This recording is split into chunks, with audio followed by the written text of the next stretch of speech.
We're good to go. Thank you so much, Mr. Ross, and welcome everyone to our council meeting for Wednesday, March the 13th. I want to let everybody know that this meeting is audio, video recorded, and live streamed on the Town of Innisfil's YouTube channel and shall form part of the record, which will be retained in accordance with the town's retention bylaw. And for more information, please contact the clerk's office for that bylaw. Thank you everyone for being here, although it's a small crowd tonight. I guess March break probably had something to do with that, but thank you so much for being here on this absolutely gorgeous mid-March day, and thank you to staff and those that are watching from live stream. I'll ask anybody who does have their electronic device if they could put it on silent so it doesn't interrupt our meeting, and I'll turn it over to the Deputy Mayor for the land acknowledgement.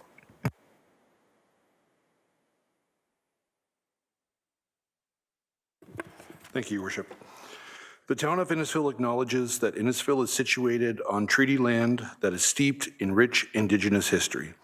The town also acknowledges that this land is the traditional territories of the First Peoples of Turtle Island. It is shared between the Anishinaabe peoples of Beausoleil First Nation, Chippewas of Rama First Nation, and Chippewas of Georgina Island First Nation, and we thank them for the generations of stewardship. This meeting place is still the home to many Indigenous people, and as settlers, we are grateful to have the opportunity to work on this land. The town acknowledges the forced sacrifices that are the foundation of Canadian society today. We are dedicated to honoring Indigenous history and culture and committed to moving forward in the spirit of reconciliation and respect with all First Nation, Métis, and Inuit. Thank you, Deputy Mayor. That takes us to item 2, which is open forum. We've had no participants register for open forum today. So we'll go to item 3, which is the approval of the agenda. We've got, could I have a mover and a seconder, please, to approve the agenda as was circulated and put on our website about 1 week ago? That's moved by Councillor Waters and seconded by Councillor Richardson. All those in favor? Any opposed? That is carried. Next, I'll ask if there's any disclosures of interest. Is there anyone that has pecuniary or conflict of interest on anything on tonight's agenda? I'm seeing no hands, but if one becomes apparent to you during our discussions, please make it known at that time. So next is presentations and petitions. We have none. And item 6 is delegations by members of the public, and we have one. And that is item 6.1, and we have Reagan Montgomery, who wishes to delegate regarding Innisfil Uber services. Ms. Montgomery, how are you? Great. Please come forward. You can stand at that mic if you don't mind. And our delegations are 10 minutes. Okay. I didn't want to be as long as 10 minutes. Thank you for having me. My name is Reagan Montgomery. I'm a resident and ratepayer at 2085 25th Side Road. And if you look up there, that little star, that represents my house. That's where I live. Okay, so to situate you, that's just down the road a little bit that way. Okay, so I'm a regular Uber user. I use it every day to get to work and sometimes to get home from work. So it's a service that I use. And I feel fine about using it because I've been a ratepayer for more than 20 years at this point, and there's plenty of services I've never used, and this is now a service that I use regularly.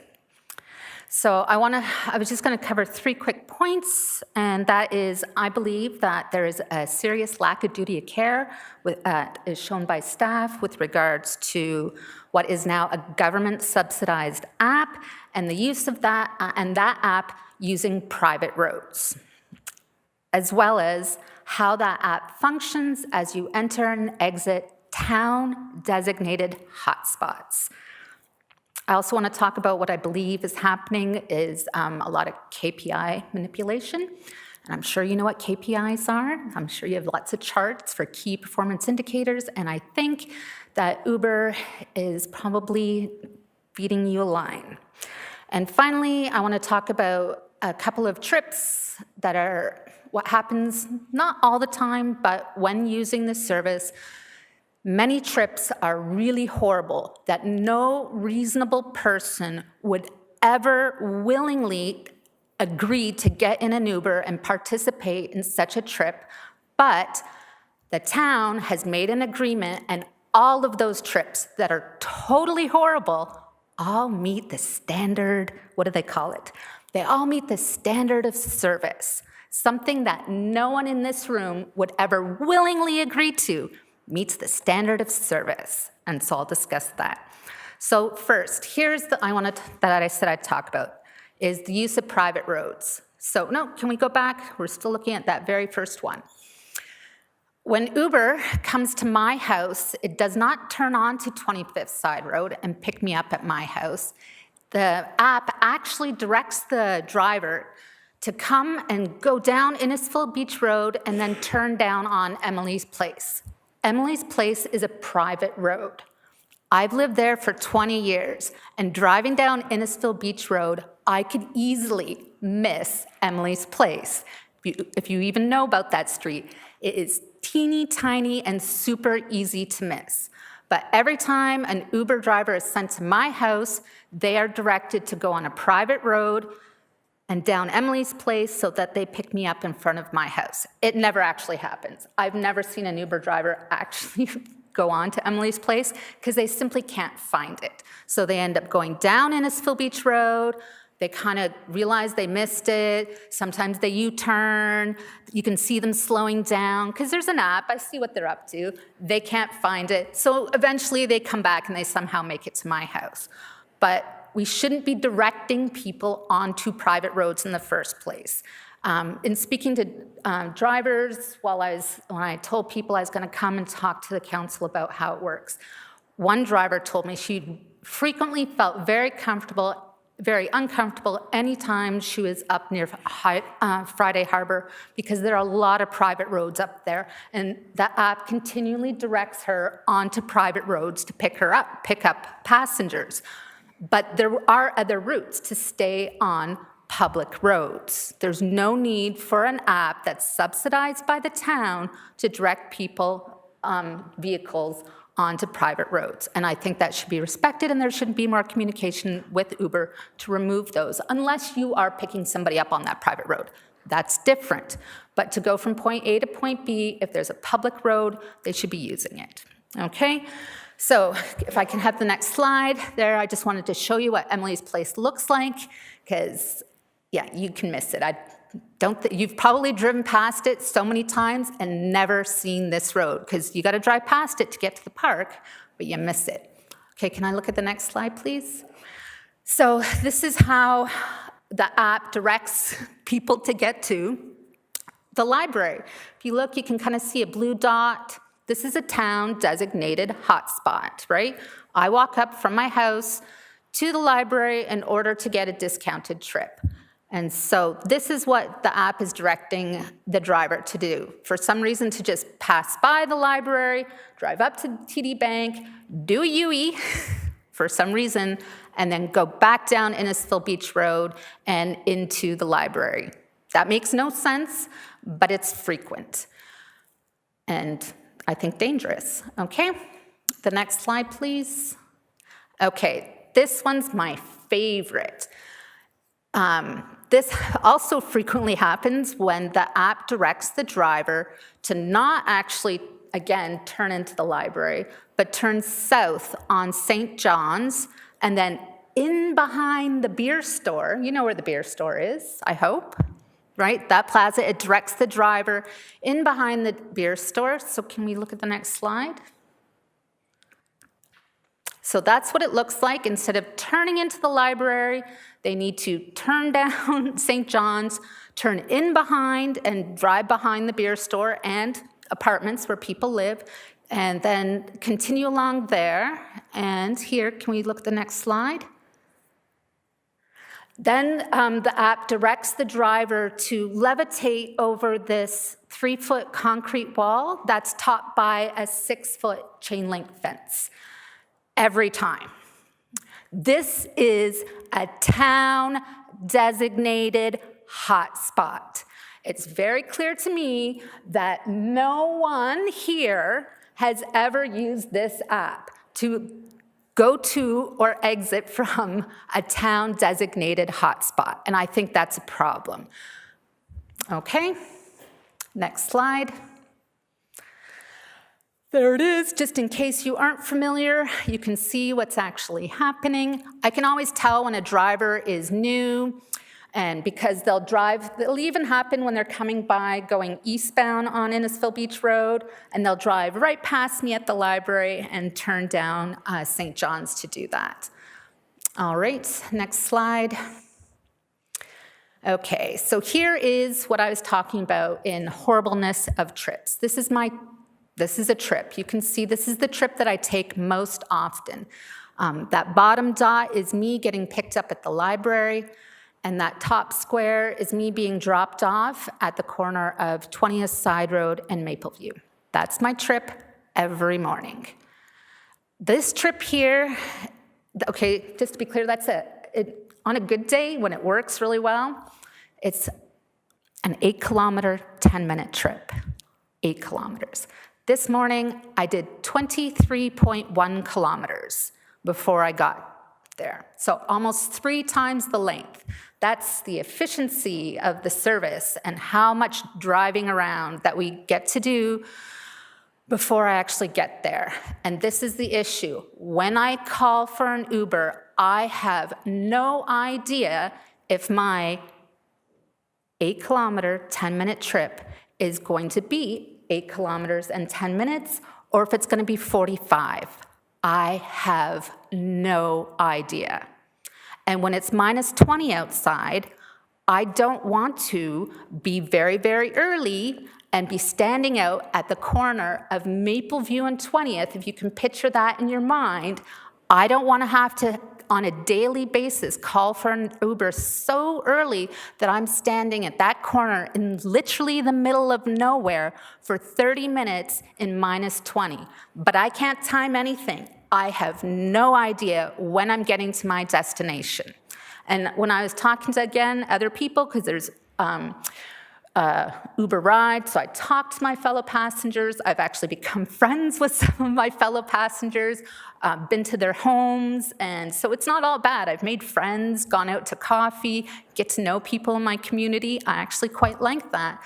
But I think the 2 most common comments when I asked them what they felt about is that there was no savings. No savings, because you either paid with your time or you paid Uber X and paid full price. There was no savings. So one girl, she was like, yeah, well, if I save when I get my discount when I use the town of Innisfil way, I end up paying because I miss my bus when I get to the GO station, and then instead of taking a bus, I have to take yet another Uber to get to work, right? Or another guy was saying that he can't, it's just way too expensive for him, so he gets to the Barrie GO station and waits for a bus there, and he's there every day at least 30 minutes before his bus because he can't be late for work. He opens up his workplace.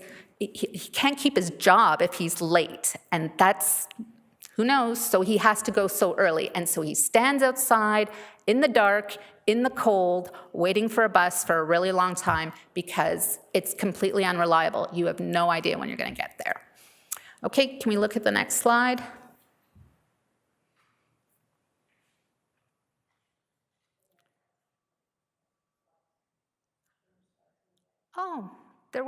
Maybe my file was too large and it cut off the last ones. Okay, so in terms of KPI, we'll just leave it here because I can kind of describe something. In terms of KPI manipulation, right? And what I think is happening is there's a lot of additional rides that are added to a current rider that I think Uber is doing so it makes you feel better about the charts and graphs that they do. Because I'm not actually certain that a lot of these ride shares are actually saving anyone any money. Okay, so I've been picked up from my house while going to the GO station. No matter what Uber bills, there we go. I guess something did pop up. I'm going to just move on with what I was talking about. No matter what Uber bills, I'm only going to pay $6 because I'm going from my house to the GO station. If I take that direct, it's about $25. I've had an additional rider added to me, and then before I get to the GO station, I've been dragged all the way out to the 400 and then come all the way back to the GO station. And I looked at my bill, I still only paid $6, but what the total bill was became $31 for just my share. But somebody paid it, it wasn't me, or it was me because I'm a ratepayer, and it's not revenue neutral, even though it comes from gas taxes. I understand how that works. So I have concerns that there is data manipulation to make you believe, because you say that you're concerned about the costs of Uber. Uber will then provide you with a report that shows that they're doing a really good job to lower costs. And this is what I was this is one of the ones here. I'm on my way home, and I took this snapshot of my phone so I've been picked up, I can't remember where, maybe at the GO station, maybe at Mapleview and 20th, and I'm on my way home, and that's Webster, where it says eco-friendly route. That is the corner, that looks like, no, that's not Webster. What's west of that? Can we flip to the next image, please? Yeah. Yeah, that's Webster there. Yeah, can we go back? Sorry, that does make sense. So that's Webster. We've gone down Webster and picked up that young man right there. Then we turned around and went all the way back, and we dropped him off at Popeyes, because that's where he worked. So he was getting picked up to go to work. And I didn't understand why this particular rider was added to my trip, because the distance that we were driving together as a ride share was less than 2 kilometers. But adding him to my trip, it says slight delay, it doubled the amount of time that my trip took. That's not a slight delay. But according to the terms of service, the standards of service, if it only delays your trip by 20 minutes, it meets the standards of service. So if you're on a 6-minute trip and your trip turns into a 26-minute trip, that's no problem. It's meeting the standards of service. And who is this saving money for? By having 2 people in a ride for that their route only overlaps such a little amount of distance, right? Okay, so there's something going on there. It just doesn't make sense. And where's the savings? And is there any? I don't know. Okay, those are better questions for staff. Can we go to the next one? And we're over your 10 minutes, so if you Okay, could wrap up, Ms. Montgomery. Well, I think I've made it pretty clear. If you just want to look at the last slide, really, I didn't know I was going to go for 10 minutes. Can we just look at the last slide and I'll be done then? Okay, so there you can see I didn't call but at 7:33 in the morning, I got into an Uber for a 14-minute trip, and I am going to be dropped off at 8:14 in the morning. And that is considered meeting the standard of care. I live at 2085 25th Side Road. That is near the corner of 25th Side Road and Innisfil Beach Road. And I don't know if anyone thinks it's acceptable that it takes nearly 45 minutes to go from there to the GO station. But the town and Uber sure think it does, and it's a nightmare. And I'd like you to help me stop that nightmare. All right? Thank you for your time. Thank you, Ms. Montgomery. If you don't mind sticking around just in case there's any questions. Thank you. Any questions from members of council? Councillor Waters. Just want to thank you for your comments, because I used Uber when it first started just to see what it was like. Had a good experience, but that was before they started doing the ride share. So thank you very much for the comments and the experiences, because I kind of agree with you. I think 45 minutes for an 18-minute ride is 14-minute ride is a little much, and it'd be interesting to see what staff come back with in terms of a way to resolve that. Thank you. Okay. Other questions or comments? Councillor Ices. I thank you, Worship. Just maybe to give more information, when you talk about sometimes you have a good experience versus the experience you described, do you have a percentage of the time that we're talking good versus not so good? Overall, Yes. I would say good is 80% of the time. Where it becomes a problem is that the bad can be every day for 10 days in a row. That means every day for 2 weeks, I'm late for work. That's a problem. Thank you. Thank you. Others? Councillor Zanella. Thank you, Madam Mayor. You have the app on your phone, correct? So when I don't use Uber, so I don't understand how it works.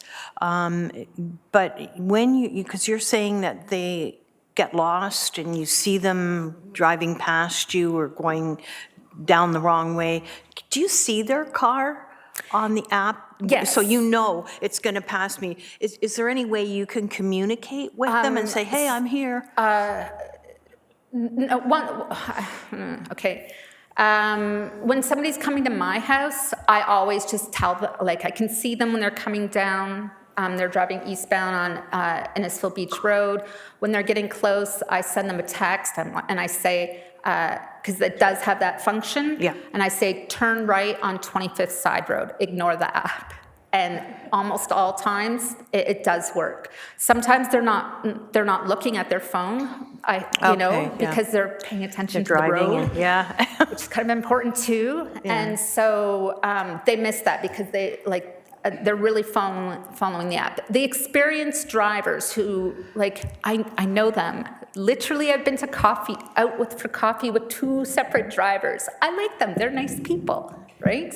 So the people who are really experienced know what to do, right? But there is, I would say once a week I meet, I came here by Uber this evening. It was his very first day being an Uber driver, right? So it's hard to, And in terms of at the library, no.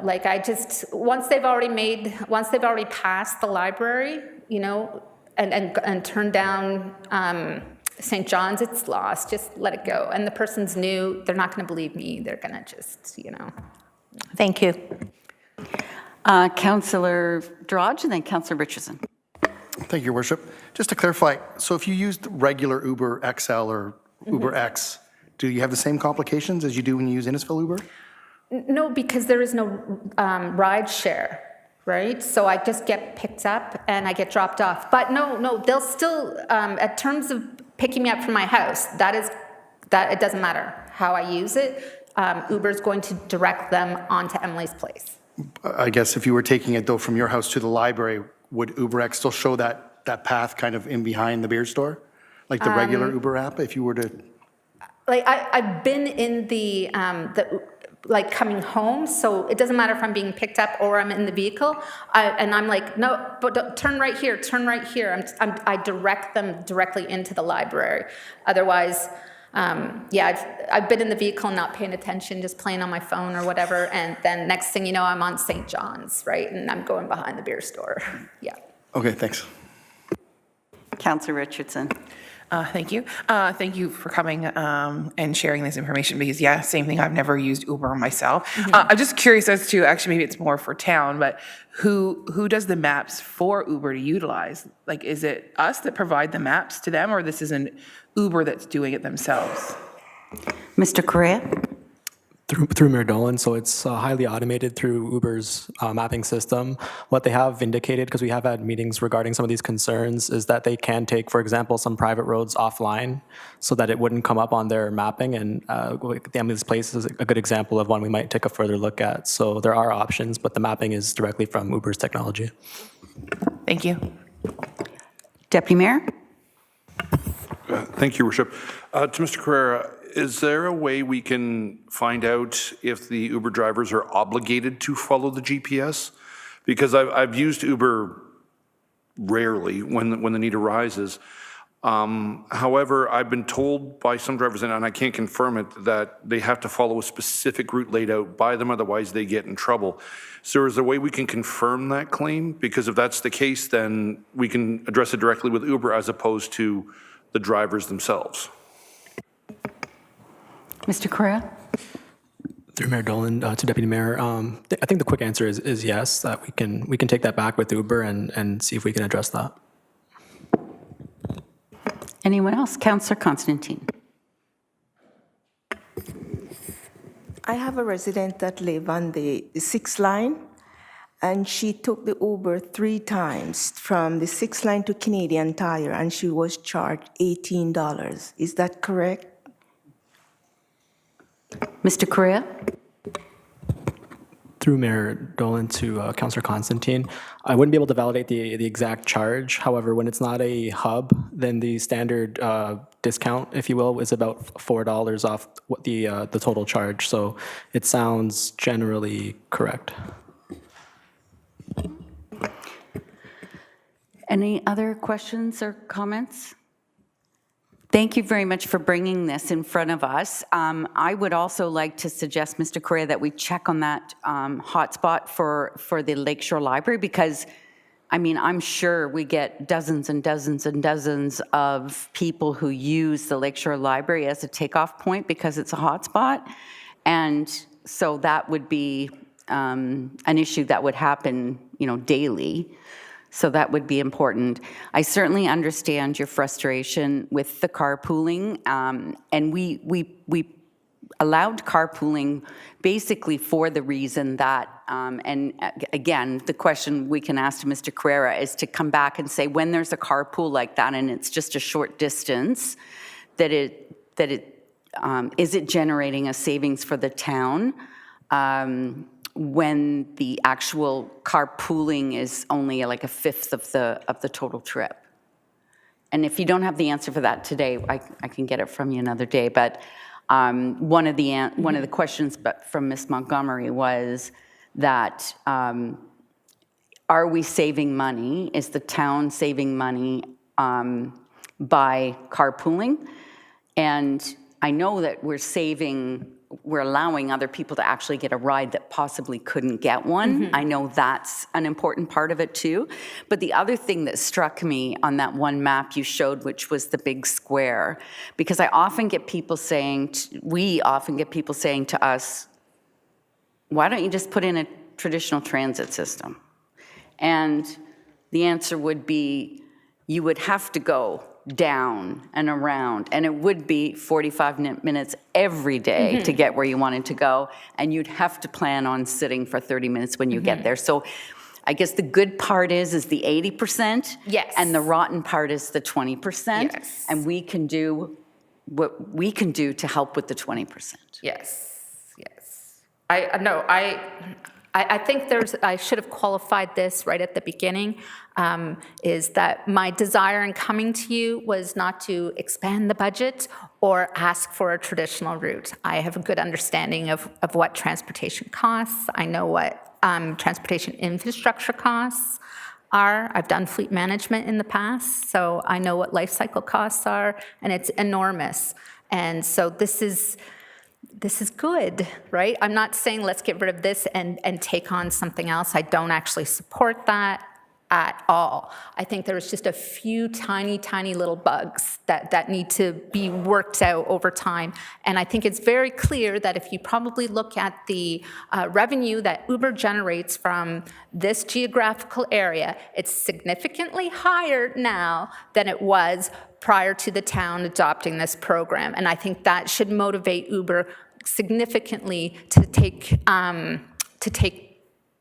corrective action, I should say. And also the other qualifier I should say is that sometimes there are just no drivers. That's it. And so on those days when I look at my app and I see no cars, I know I'm in for a wait. And that's just the way it's going to be. I understand that. It's when I look at my app and I see 9 cars between my house and No Frills, And then I go on the tour of Alcona, and 30 minutes later, I'm not kidding because this has happened, I'm driving past my own house.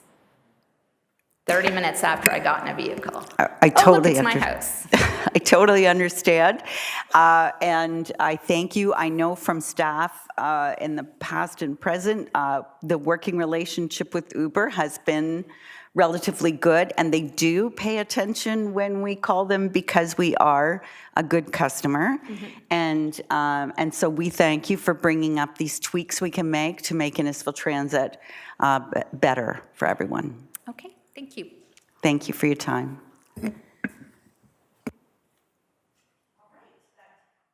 That we need a mover and a seconder, please, and I hope you get a better Uber ride back and there's no carpooling, Ms. Montgomery. Good. A mover and a seconder, please, Councillor or Deputy Mayor Fowler and Councillor Constantine to receive the delegation. All those in favor? That is carried. Thank you. So now we'll go to item 7. So this is where members of council have the opportunity to report out on any board that they've been assigned to by this council. Councillor Richardson. Thank you. I just wanted to report we had our follow-up meeting for our fundraising committee for the library board.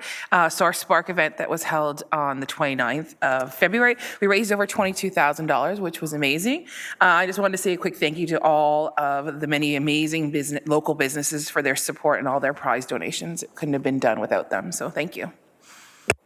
Thank you. Anyone else? Councillor Saunders.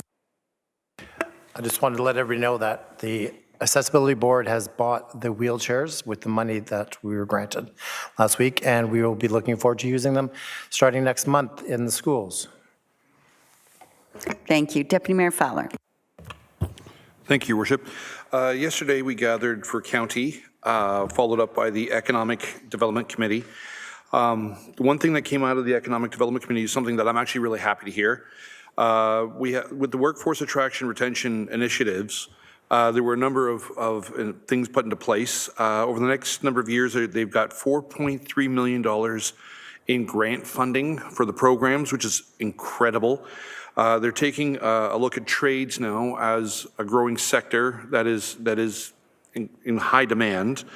And one of the things they're doing is putting forward on May 15th a Skilled Trades Apprenticeship Expo, OYAP, as they call it, the Ontario Youth Apprenticeship Program.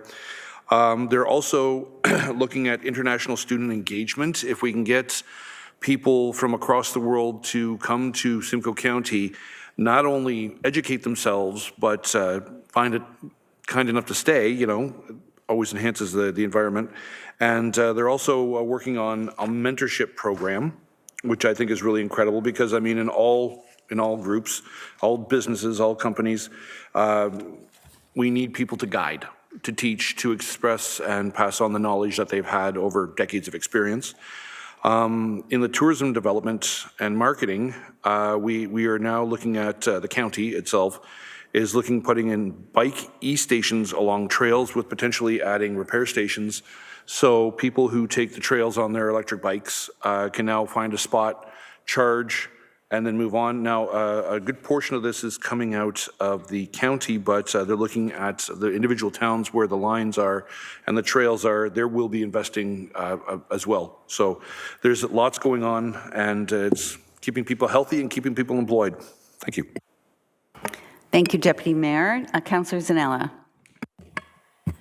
Thank you, Your Worship. We had our Simcoe Streams meeting last week, so we're getting ready for all our spring planting. So if anybody is interested in helping volunteer planting, please let us know. Thank you. Thank you. I had an executive meeting with the AMO board on February 29th. The Healthy Democracy Project is moving forward, and that it's three-pronged. It's about getting more diverse candidates on the ballot in the first place, about respectful dialogue, more respectful dialogue. We saw another mayor in Quebec resign this week due to poisoned environment. I think that makes 4 young women, new mayors that have quit due to the level of vitriol, I want to call it, not only on social media, but mostly on social media, and also to get more people to come out and vote. You know, our voting turnout as in local government is very low, so that project continues for a couple more years, and I've certainly suggested if there's any part that Innisfil can play in helping with that project, that we'd be interested in doing that. I also had an Ontario Small Urban Caucus Board meeting. The Small Urban Conference is held May 1st to the 3rd in the city of Orillia this year, so it's very close to home. And the program's starting to come together, and there's lots of really informative speakers. And all party leaders have now confirmed to attend that meeting. And the Deputy Mayor covered County Council. We did have 2 reports you might want to have another look at. One is the Simcoe County report on the Lynx Transit bus, the county system bus, because in 2025, I believe, there should be a new route that would cover Innisfil, at least from the Barrie North GO station to the Barrie South GO station. So that should be coming forward, but the actual report that's in there covers ridership, cost, all of that. And right now that's not for municipal, but only for intermunicipal travel. So it has to travel from one municipality to another.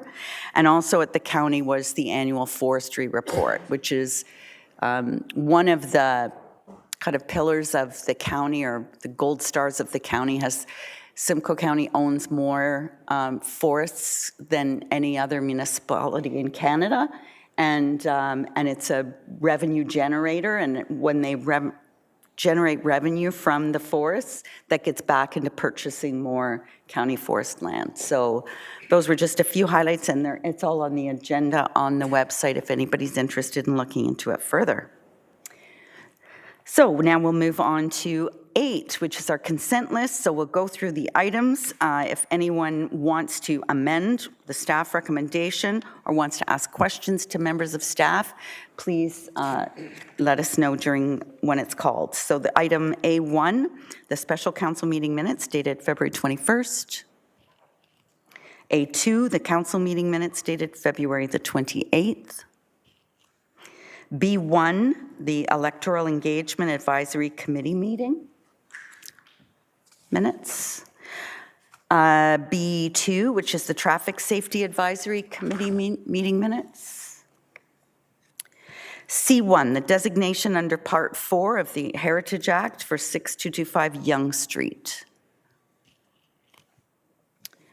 C2, the One Joint Investment Board, the JIB Agreement Amendment and Records Retention Bylaw. Deputy Mayor Fowler. Thank you, Worship. I just have a quick question regarding the report. On page 2 of 4, One Joint Investment Board Terms of Reference, there's reference to anticipation of a large municipal investor wanting to potentially join the One Prudent Investment Program and invest through One JIB, and to support the desire the board to strengthen its municipal finance knowledge, the board is seeking to add more individuals with the desired municipal skills. I couldn't find any reference to whom that makes reference to in the report. Is it another community? Is it a private investor? What are we looking at in this particular context, please? Thank you. Mr. Melanishen? Through you, Mayor Dolan, to Deputy Mayor Fowler. Yeah, very excited. Just in context, these are all municipal partners. These are not private sector partners. These are our municipal partners.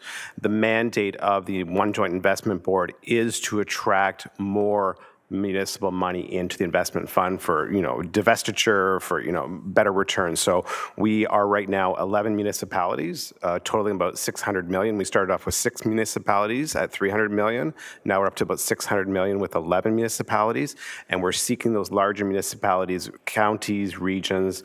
Right now, I don't think it's solidified it's not public at this point in time, which large municipal investor it is, but it is municipal. It is an upper tier. Which could eventually top the One Joint Investment portfolio over $1 billion. So very exciting. Follow-up? Just so for legalities, then, I'm assuming that the name is being kept confidential until they fully commit. Is that my understanding? Through Mayor Dolan to Deputy Mayor. Yes, exactly. Until the one joint investment board has been endorsed and approved by that municipality or that region or whatever it is, their council, then it becomes public at that point in time. Thank you, and very proud to be one of the founding members of the JIP. Next is C3, non-union market review. C4, the Innisfil 2024 water and wastewater rate approval. Councillor Zanella? Can we talk about that after? We'll pull that item, certainly. D1, the customer service results 2023 year in review. Oh, I'm sorry. C5, the fire services additional capital project request. I wondered why the fire chief was here tonight.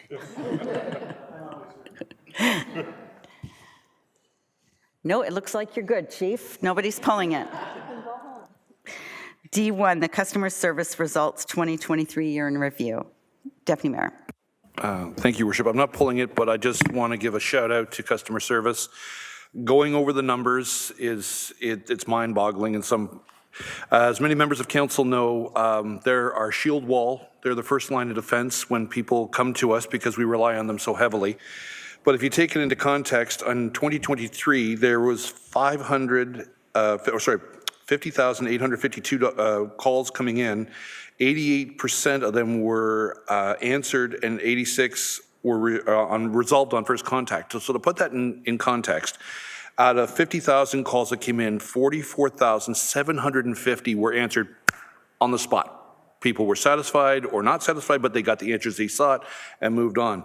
And many of us have heard the stories behind the scenes of how irate people can become and how boisterous they can become on town property and off town property, even on the side of the road we've encountered recently. So I just want to say thank you for all you do. I know it's not an easy job. I know it's not always sunshines and rainbows, but do know you are appreciated and the work you do does not go unnoticed.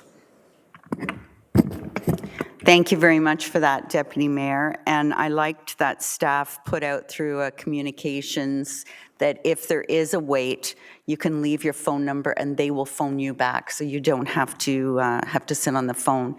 And Director Melanish, I'm sure you will pass those praises on to your team. Thank you. Councillor Waters. Thank you, Your Worship. Just a quick question. Same kudos to the staff for the great job that you're doing. But I do have one question. Even though it's only 4% of all the complaints, is that actually customer services was mentioned as 4% in terms of people had something to say about it. So I'm just kind of curious, what type of improvements are our residents telling our customer service staff, even though it's a very, very small amount? I was just kind of curious.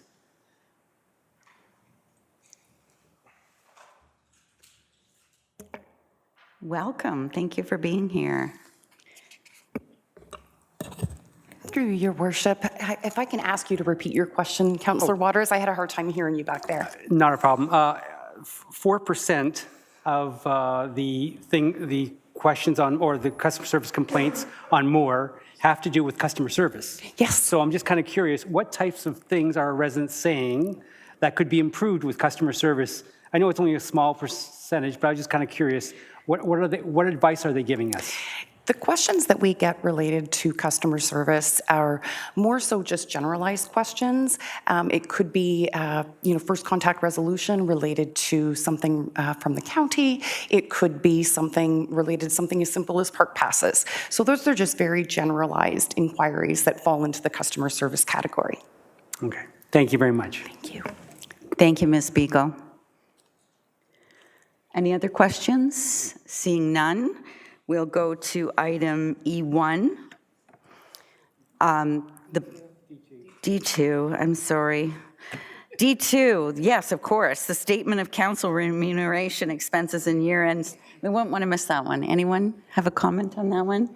I have one comment on that one under my expenses. And it was noted in the report, but when I was deputy warden last term, 3/4 or half of that year were not given to me until this year, so they've counted in this year, even though I was no longer the deputy warden. So that was why my expenses, my mileage was high, filling in for the warden. E1, the bylaw regarding exempt part 1. G1, this is all correspondence for action. So the letter from the Premier. G2, South Simcoe Police Service Board meeting minutes. G3, the Innisfil Public Library Board minutes. G4, the County of Simcoe meeting highlights from the end of February. And G5, the proclamation for Purple Day for Epilepsy in Simcoe County. Seeing none, then we'll have a resolution to pull item, the consent list continued to pull item C4. A mover and a seconder, please. Moved by Councillor Richardson, seconded by Councillor Zanella. All those in favor? That is carried. Now we'll resolve to committee of the whole, please. Moved by Deputy Mayor Fowler, seconded by Councillor Constantine. All those in favor? That is carried. And now we'll go to item C4. Councillor Zanella.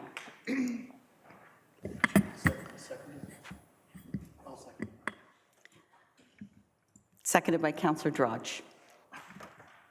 Councillor Zanella. Thanks. When was the last increase, water increase? Does anyone? We'll talk to the chair. Thank you, Mayor Dillon. Basically, this is an annual process, and each year council is asked to ratify the rate change that the In-Services Board approves. So I think the simple answer to your question is a year ago. Okay. Councillor Zanella. And was it 5%?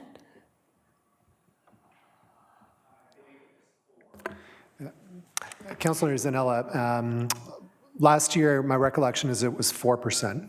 4%. So can I ask, Danny, then why are we increasing it 5%? Yeah, so I could speak to that. So through you, Your Worship, we're looking at an increase this year based on an increase in operating costs and to build up our capital reserves for meeting up with infrastructure. Okay, thank you. So just for context then, I'd like to say that the Mr. Danny Persaud is the president and CEO of In-Services, and our CAO, Oliver Gershow, is the chair of the board of In-Services. Mr. Gershow, you had another? Yes, thank you, Mayor Dolan. Just to add to Danny's comment, I wanted to reassure council that the board had a quite robust discussion as to what the rate increase should be, and we never pass a rate increase lightly. We always start with a recommendation from management. And in addition to operating costs, I mean, we're really looking at the costs of the whole system, including asset renewal, and we know that's important to budget for as well. A lot of utilities have been working all across Ontario to get caught up on asset renewal, because if you don't fund it out of rates, you know, the money isn't there when you need it. So there's always that balancing act between ensuring you have enough to invest in the system and run it, while on the other hand, protecting the interests of ratepayers and keeping rates as low as possible. So the board did have a very robust discussion about this item and agreed to the 5% you see in front of you tonight. Deputy Mayor Fowler. Thank you, Worship. While we have Mr. Persaud here, just a quick question. How much of the servicing that we're planning for the employment lands is being brought into this equation? Because you're talking about putting it aside for another day. Is that what we're looking at to get ahead of it so that when the time comes, we can actually do it efficiently without actually increasing the rates at that moment in time? Or is that just a small factor of the overall pie? So through you, Your Worship, we do build a reserve through the increase in rates that we use to fund these capital investments. Capital investments are funded through this, DCs, development charges, and any replacement or non-DC eligible costs, capital costs are funded from rates. So by having this 5%, it allows us to have an extra amount of money to cushion those increase in costs. Councillor Waters? Thank you, Worship. Just kind of curious, since we service Bradford as well, do they see the same rise in costs as we do? So will they be expecting a 5% increase for their rates as well? So through you, Your Worship, I can't comment exactly on the increase that Bradford is seeing. I'm not sure if that's public information yet. But I know that, as Director Gershow mentioned, that a lot of municipalities are facing increased cost pressures, and we expect that rates could be similar. Thank you. By what I'm understanding, I'm sorry, it was like how do we bill Bradford? So we don't bill them on a customer basis, we bill them on a bulk metered rate? They're billed on treated water, so they don't pay any costs associated with the distribution of water. So just the treatment and transmission to Bradford. Other questions and comments? Thank you. And I'll just remind everybody of our training from the Walkerton Clean Water Center that we had on standard of care for water and wastewater, that it's our responsibility to make sure that that water and wastewater services have enough funding to adequately care for the proper treatment for our wastewater and to make sure that all of our water systems are safe and potable. And so for that, we need to make sure that Danny's team are provided with the means to do that, and sometimes that means increasing the rates, unfortunately. Any other questions or comments? Seeing none, all those in favor of the resolution in front of you? That's carried unanimously. Thank you, Mr. Persaud. It was lucky that you were here with us tonight. Thank you. And that's our rise recommendation. So a mover and a seconder, please, to rise from committee of the whole back into council to ratify. Councillor Waters and Councillor Zanella, all those in favor? That is carried. Next, adoption of the committee of the whole recommendation, the one that we had. That would be Deputy Mayor Fowler and Councillor, let's go with Councillor Ices. We haven't got Councillor Ices in there tonight. All those in favor? That is carried. There were no notices of motion tonight, so then we'll go to announcements. Shall we go through the loop? Okay, Councillor Ward 1. Thank you, Your Worship. Just a few announcements. The Innisfil Historical Society is meeting this Saturday at 2 p.m., where you can learn about the Rathwells who immigrated from Ireland in 1847 to Innisfil. Also, congratulations to a great season from the Innisfil Spartans. Unfortunately, their playoff aspirations ended, and we'll see you in the fall. Tomorrow, there is a St. Patrick's Day potluck lunch at the YMCA for the Silver Club, starting at 12:30. Those are my announcements. Thank you, Councillor Ices. Yeah, the luck of the draw, they drew the Alliston Hornets, which are a pretty hard team to beat. So, but yeah, a great season for the Spartans. Councillor Constantine. I have none tonight, Your Worship. Thank you. Councillor Richardson. Thank you. So coming up this weekend over at the Moon Cafe on Saturday, they're having their first spring market. So there'll be lots of great vendors. And then on Sunday for St. Patrick's Day, they're having the Fitzies will be there playing as well as some other great deals. And then on the 23rd of March, Moon Cafe will be hosting an Easter event for kids. And then also on the 23rd, Innisfil CD Saturday is back, so at the Lakeshore branch from 10 till 2. And just a quick good luck to all of Miss Jenny's dancers as they head into competition season. Thank you. Councillor Waters. Thank you, Your Worship. So on March 15th, there's a fun bar night at Lions Hall, darts, karaoke, and ping pong, and that starts at 7:30. March 20th is the Angelic Spring, Innisfil Spring Job Fair at the YMCA, and that goes from 12 to 5 on March 20th. And then on March 22nd is Euchre Night at Lions Hall at 7 p.m. Thank you. Councillor Zanella? Thank you. Thank you, Your Worship. Just the only thing I have is Lakeside Dance started their line dancing last week. I think, is last week March 7th? Or is it today? Yeah. So they've already started.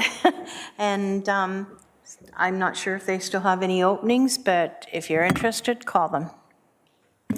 Thank you. Where am I? Oh, sorry. Councillor Saunders. Friday Harbor has lots of stuff going on this week for March break, including St. Paddy's Day cookie decorating.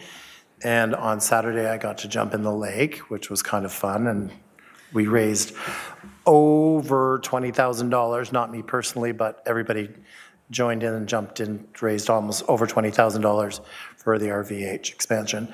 And a big shout out to Al and Ann for his team who did a crazy amount of money. Thank you. So brave of you, Councillor Saunders, and it was wonderful to be there and cheer you on. Councillor Drodge. Thank you, Your Worship. March 16th, there's a St. Patrick's Day dinner at the Churchland United Church from 5 to 7, and on March 22nd from 3 to 9, the Scandinavian Spring Market and Bakery, and it's at the Lastadian Lutheran Church at 5579 County Road 27. That's in Cookstown. That's all I have. Thanks. Thank you, Deputy Mayor. Thank you, Your Worship.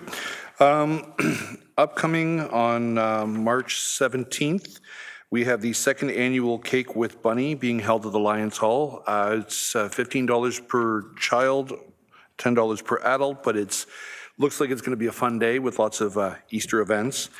And then on March 24th at the local Chabad Innisfil is holding a Purim event. It's always a time to celebrate and always going to be an interesting night. So thank you. Thank you. I want to start by congratulating a young lady from Innisfil named Maya Morden, who's qualified to compete at the 2024 Canadian Ringette Championships in Dieppe, New Brunswick. The CRC is Canada's annual premier national ringette tournament for the best ringette players and teams in the country. She's worked very hard to achieve her ringette dreams and represent our community at the national level, and we want to wish Maya the best of luck on her journey. So on March the 2nd, there was an event held by the Innisfil Indian Association. It was in honor of International Women's Day. I was honored to be on such an impressive panel. There were amazing women to talk to, and I felt like we formed some relationships that will carry on for many years. Cheryl Sutton, our Deputy Chief of Police, Andrea Kanjan, the Minister of the Environment, retired Colonel and Veteran Ombudsman Nikisha Jardin, Dr. Cousins, who's head of the Empower Simcoe, and Christy Fines, manager partner of the 400 Chrysler. And there was also a guest speaker who was the chair of the United Way for Hastings, Lennox, and Addington County. A great turnout for the event and a very inspiring day.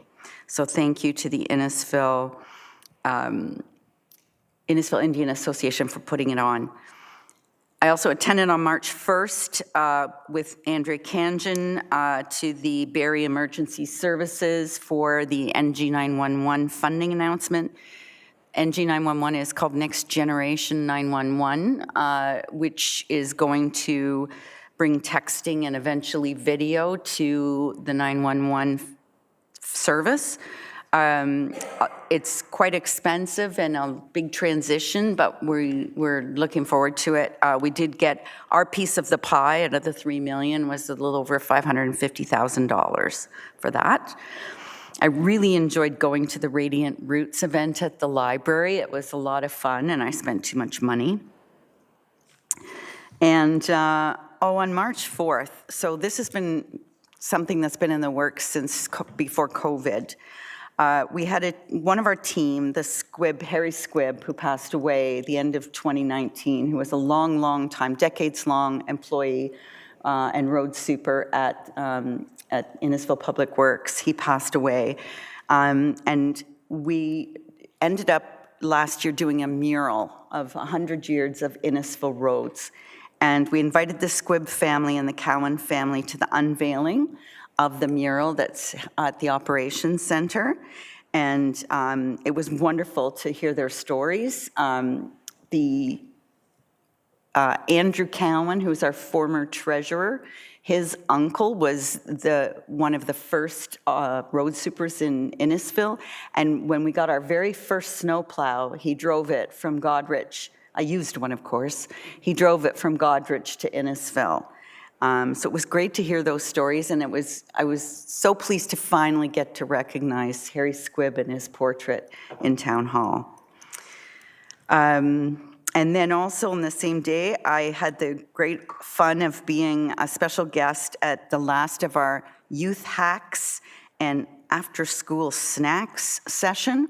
This is a session put on at the Hordinsky Community Kitchen for youth to go in and cook, and every week was a different theme. They had 6 weeks, so they had, food for your mood. They had to create a meal just with canned goods that was like under a certain budget. We got to make homemade pizza from scratch, and it was lots of fun, and the kids were great, and there's going to be lots more of those in the future, and all of the kids had a really good time, and it was a wonderful event.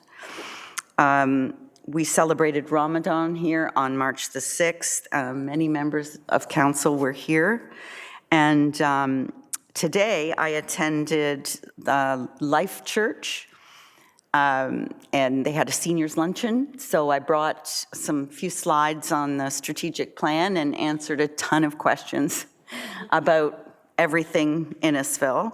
There was a great turnout, and it was a wonderful, wonderful group. So that's it, other than to say that we'll all be watching carefully on March 26th for Provincial Budget Day, because what the province does obviously impacts everything we do. So if I didn't spark any others, CAO Gershow, anything for the municipality? Thank you. So now we'll go to confirming bylaw and ask for a mover and a seconder, please. That would be Councillor Waters and Councillor Drodge. All those in favor? That is carried. And I'm very happy to go to adjournment at 8:04 after we've been here till after 10:30 the last few weeks. So Councillor Richardson and Councillor... Oh, you did that again. That's the new procedural bylaw, right? So you're going to have to remind me for several weeks until I get that in my head. So that's great. So thanks, everybody.